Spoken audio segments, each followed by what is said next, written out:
Eburnio no le gusta que le digan trampista, no le gusta que lo encuadren. Él dice que él puede tener sus preferencias que le dé la gana, cosa que él es un hueso independiente, puede tener los gustos que le dé la gana.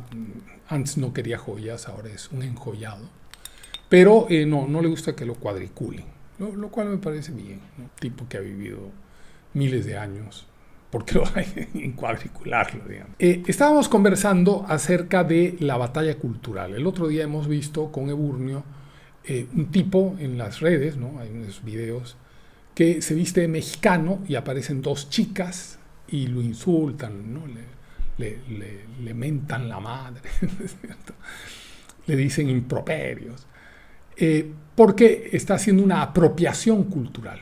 Entonces el tipo va donde unos mexicanos, está vestido de mexicano, sombrero de charro y demás, su estola mexicana en el hombro, y le pregunta a los mexicanos, ¿ustedes se sienten ofendidos por esto? Y dicen, no, pues, dicen los mexicanos, nos encanta que te vistas así, nos fascina. Y después se viste de árabe y va y las chicas también lo maltratan. Y va donde los árabes y le dicen, no, dice. Entonces, esto de la apropiación cultural es pues la nueva Inquisición. Es uno de los vertientes de la nueva Inquisición, ¿no? Donde una ínfima minoría que es trans quiere imponerle a la máxima mayoría del 99% de la humanidad, que tiene su género normalmente bien definido, sus preocupaciones, sus miradas, sus fervores, ¿no? Lo mismo estas chicas quieren aplicar un elemento inquisitorial a una broma. Las inquisiciones siempre comienzan prohibiendo la broma o condenando la broma. La broma siempre es subvertora y en eso hemos estado de acuerdo con Eburnio, por lo tanto, a pesar de nuestras diferencias previas, nos hemos dado la mano, ¿no? Con Eburnio. Y él me acaricia y me peina a veces. El tema de hoy es el capitalismo 2.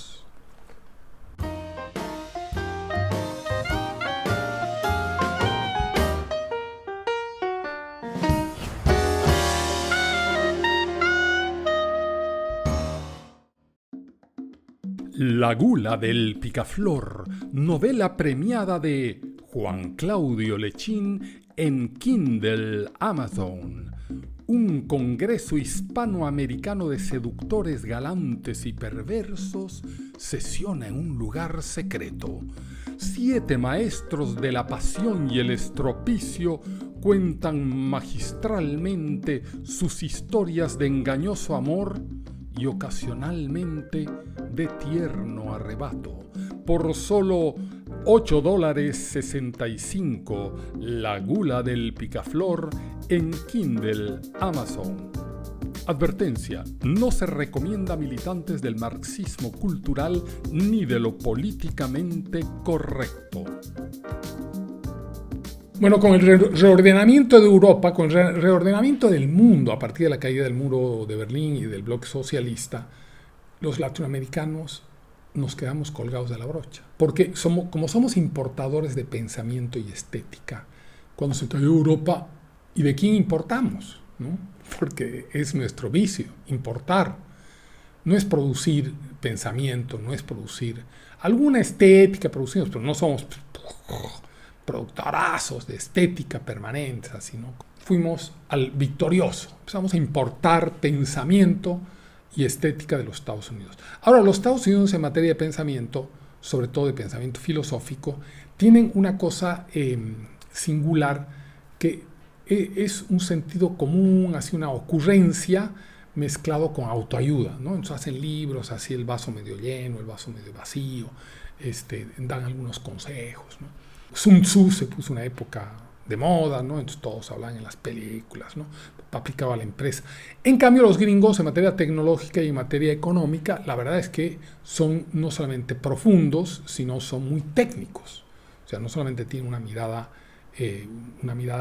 amplia, una mirada macro, también tiene una mirada microscópica muy importante. Por eso en la política los gringos siempre fallan, porque Estados Unidos ha achicado el Estado en la economía, es donde se baten normalmente las grandes novedades, hasta Obama, ¿no? Que volvió las grandes novedades a la política, con una cosa de los demócratas. El triunfalismo capitalista es absoluto. Ya hablamos de Fukuyama, que había hecho una oda al triunfo capitalista.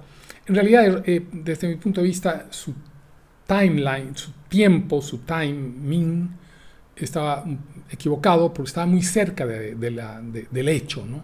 No se tiene perspectivas cuando se está muy cerca del hecho. Puedes aprender del hecho, puedes analizarlo, puedes haberlo vivido, dar un testimonio de vida, pero no tienes perspectiva, no puedes compararlo, porque no sabes si la explosión, cuando está cerca, ha sido una garrafa de gas, ha sido un misil, ha sido, ¿no?, una bomba atómica.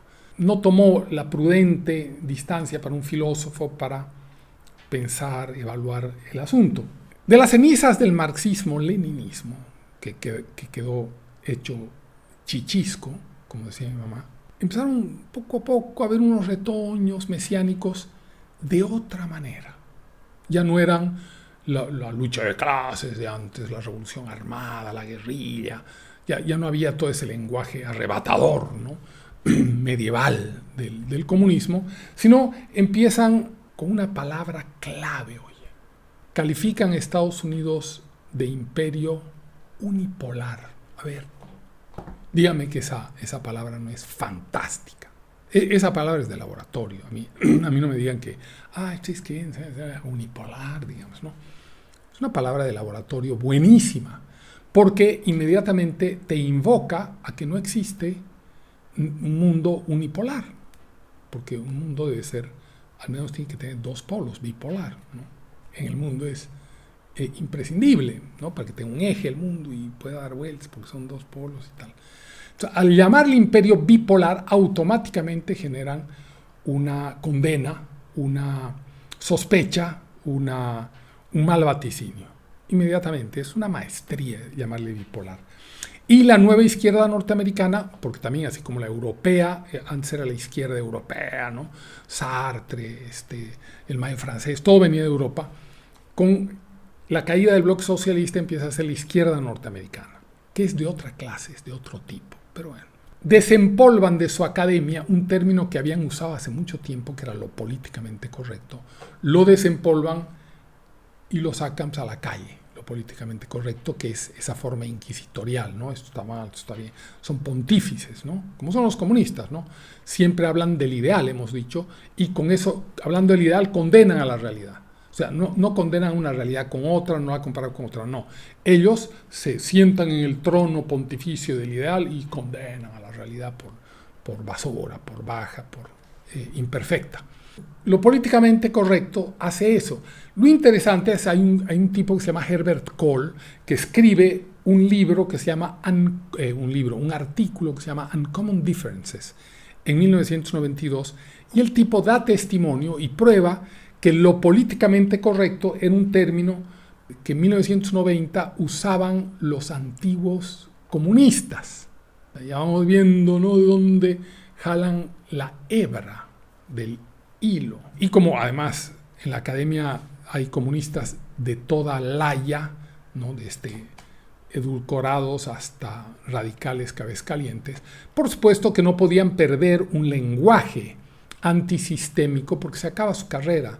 Después no tienen que enseñar porque ellos se han vuelto expertos en enseñar el fin del capitalismo, a ser críticos en un sistema que no los castiga, son impunes, ¿no? Los tipos no pueden criticar así en Rusia, ni en la Unión Soviética, ni en la China, porque los degüellan, los meten presos. En Estados Unidos, pues, se sienten reyes y se empoderan como todo impune. La impunidad es así. Recordemos que Fidel Castro y Hitler, cuando los liberan del juicio por los golpes de Estado a uno y al otro por asalto al cuartel Moncada, son impunes. Chávez también. Entonces se envalentonan. El impune tiene ese asunto de envalentonarse. Toda esta academia envalentonada, aunque golpeada porque habían derrotado al gran padre, ¿no?, a la Unión Soviética, empieza a infiltrar pequeños bocadillos para recuperar no solamente la ideología y todo lo demás, sino su espacio académico. Empiezan a aparecer los antropólogos, etcétera, etcétera. Se posicionan los filósofos, nuevos filósofos, que ya no son ya no son comunistas, como Zizek, le dicen Zizek, se escribe Zizek. Entonces Zizek aparece edita un libro que se llama El sublime objeto de la ideología, también en el año 92, se traduce a todos los idiomas. Son una maravilla. Yo debía haberme quedado en el comunismo, me hubieran traducido a todos los idiomas. El problema es que me fui al lado equivocado comercialmente hablando, porque los comunistas de toda la haya, ¿no? Los mesiánicos, fachi, comunistas, yihadistas, controlan la difusión, la prensa internacional, tienen mucha llegada, le ponen mucho empeño en difundir a sus ídolos. En cambio nosotros, para nada. A Zizek lo promueven por todas partes. No solamente lo promueven, la izquierda norteamericana a Zizek lo llama el Hegel de nuestro tiempo. Foreign Policy dice que es una celebridad filosófica. O sea, de derecha, izquierda, centro, Zizek se clava a todo el mundo con esa edulcoración del marxismo llena de recovecos, ¿no? y en el fondo de ninguna importancia. Zizek era en la Universidad de Ljubljana, lo ha contado una compañera de curso de Zizek que yo conocí, era el comisario del curso, era el tipo que denunciaba a los alumnos en la Universidad de Ljubljana. Y entiendes que como Putin, ¿no? Cuando eres de la KGB, cuando eres de los servicios de inteligencia, te promueven, tienes elementos de promoción y de enclave y de facilitación para tu trabajo y para las ediciones y todo lo demás. Pero no queda ahí, eso sigue creciendo, esa onda subterránea, esa infiltración del neocomunismo, le llamaremos, o de las tiranías mesiánicas, empiezan a infiltrar ideológicamente nuevos bocadillos. Aparece Fidel Castro. Fidel Castro es un hombre muy importante, porque en medio del desbarajuste que sufre la Unión Soviética, él consigue hacer una reformulación del marxismo-leninismo. Ya no con esas categorías ni con ese nombre, ¿no? Él, con la astucia de ser un militar, toda su vida le ha encantado la guerra, con la astucia de ser un militar, adecúa el discurso a cada lugar. Entonces le llama socialismo del siglo XXI, incorpora un montón de latinoamericanos, pero no solamente le llama socialismo del siglo XXI, sino que hace versiones que sean adaptables para cada pueblo, para cada psicología, ¿no? Hace el indigenismo para Bolivia, hace el bolivarianismo para Venezuela, para Correa una cosa más nacionalista. Entonces, a cada uno le va encontrando, para Lula una cosa más sindical, metalúrgico. Entonces, va elaborando eso. El año 94, no me canso de repetir, estaban en La Habana recibiendo instrucciones sobre este nuevo modelo.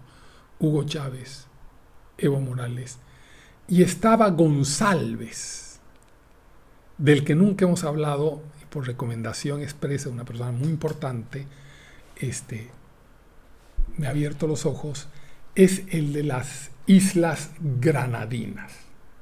En el año 98, Fidel Castro nuevamente dice: el capitalismo está en su fin, otra vez. Empieza a renacer todo este proceso. En el mismo año 98, a finales, sube su gran alfil, Hugo Chávez, al poder, y le provee a Fidel Castro y a su modelo político del socialismo del siglo XXI todo el dinero y el respaldo del mundo.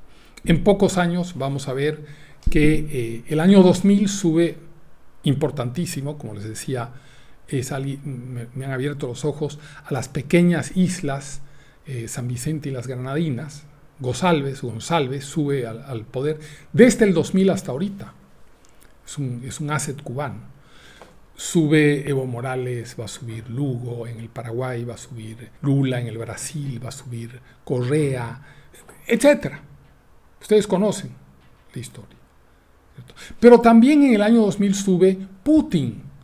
O sea, se empieza a rearmar otra vez el bloque soviético. Se empieza a rearmar el renacimiento del comunismo. No, pero China no, porque ya sabemos que China se va a volver capitalista.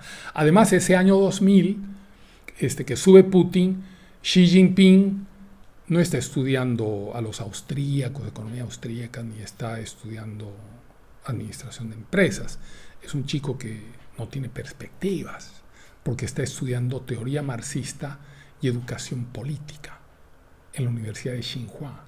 Sigue ese poder del socialismo del siglo XXI, el 2010, infiltran Europa con un grupo de jóvenes españoles que habían vivido varios años en Venezuela, siendo formados en Venezuela y Cuba, siendo formados, aprendiendo de Chávez, aprendiendo en La Habana. Pablo Iglesias, Monedero, con $7 millones. El ministro Isea de Venezuela les extiende, y está en la documentación, ha sido ampliamente difundida, $7 millones para infiltrar España. De ahí nace Podemos. Ese proyecto, esa Cuba, esa isla que está muriendo de hambre, que no tiene importancia de este tamaño, empieza a difundir, a colonizar, como había hecho la Unión Soviética, a sovietizar, a cubanizar una parte del mundo. Como las malas noticias llegan todas juntas, el 2012, ese chico desconcertado que estudiaba marxismo, ¿no? Cosas inútiles, Jun llega al poder en China. Y a partir de la llegada de Xi Jinping a la China, empieza la concentración nuevamente del poder político. Y donde la China iba a ser capitalista, demuestra que nunca dejó de ser comunista y de que nunca estuvo tentada de ser capitalista, sino que usaba producción y consumo modernos para entronizarse en el comunismo. Había engañado a Raimundo y todo el mundo. No fue Kissinger el que encontró a los chinos, sino los chinos los que encontraron a Kissinger, los que lo lactaron. Y como tantas otras veces en la historia, Estados Unidos, por ingenuidad, por lo que fuera, crea su propio enemigo. En Europa y en Estados Unidos, los radicales mesiánicos, excomunistas, seguían siendo comunistas, pero digamos con otros nombres, ¿no?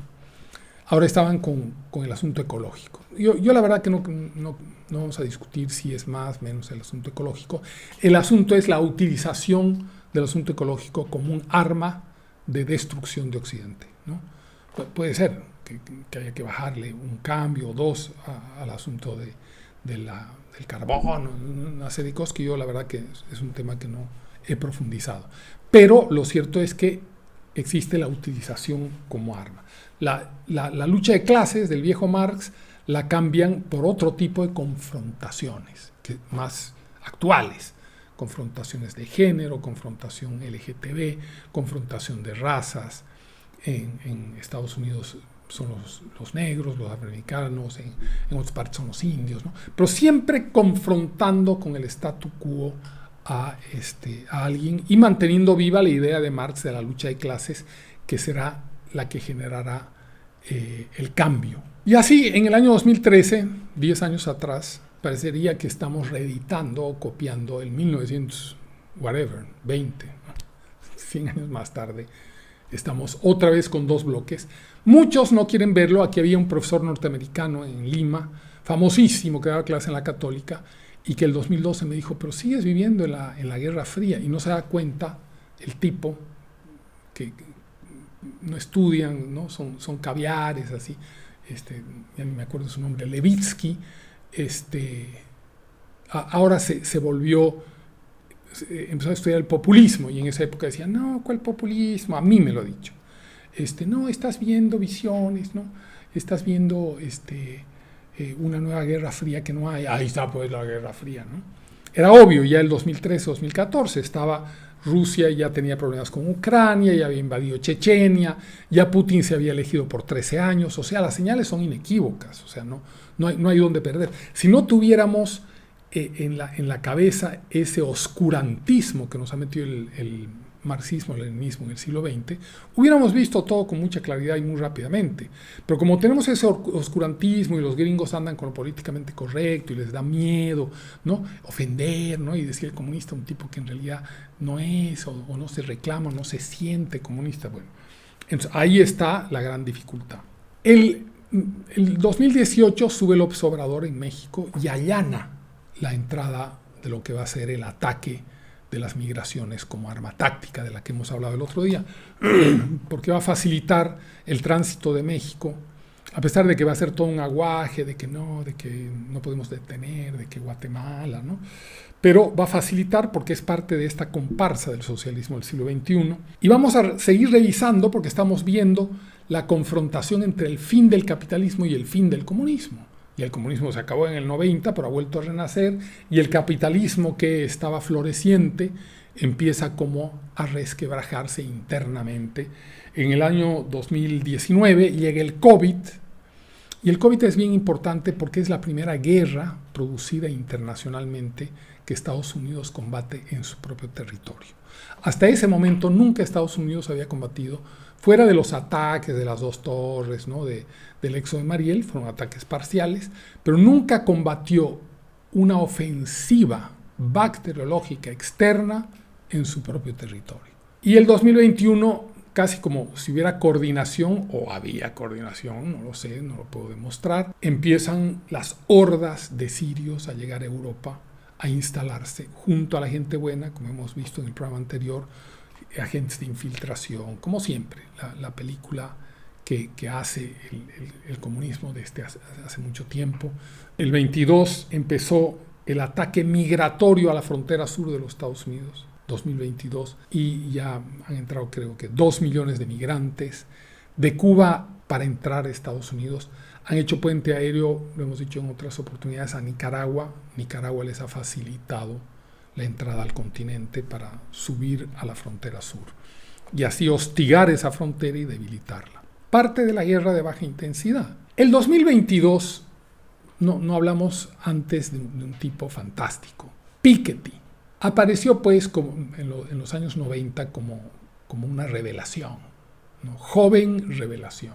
33 años produciendo un libro que se llama La desigualdad, Principios de la desigualdad o algo así.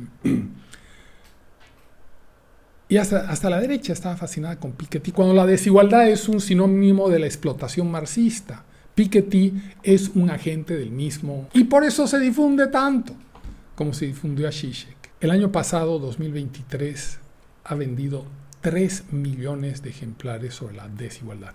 Y a partir de Piketty se instala, no es que hubiera inventado la palabra desigualdad, pero con la renovación que hizo su libro en los años 90, se volvió a instalar ahora paulatinamente la palabra desigualdad en sustitución de la palabra explotación de Marx. El mundo está cada vez más controlado por el neocomunismo porque han hecho una guerra de baja intensidad. Usan un trucaje para el que el capitalismo no está preparado o se ha desinstalado, se ha quedado desarmado, ¿no? Siguen avanzando por todas partes al interior de los Estados Unidos. Hay ataques dentro de Estados Unidos, en América Latina.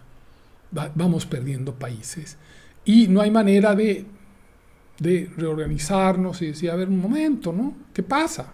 Finalmente, Rusia ataca a Ucrania, otro frente más. Genera una desestabilidad en la bolsa norteamericana y europea, en la bolsa occidental.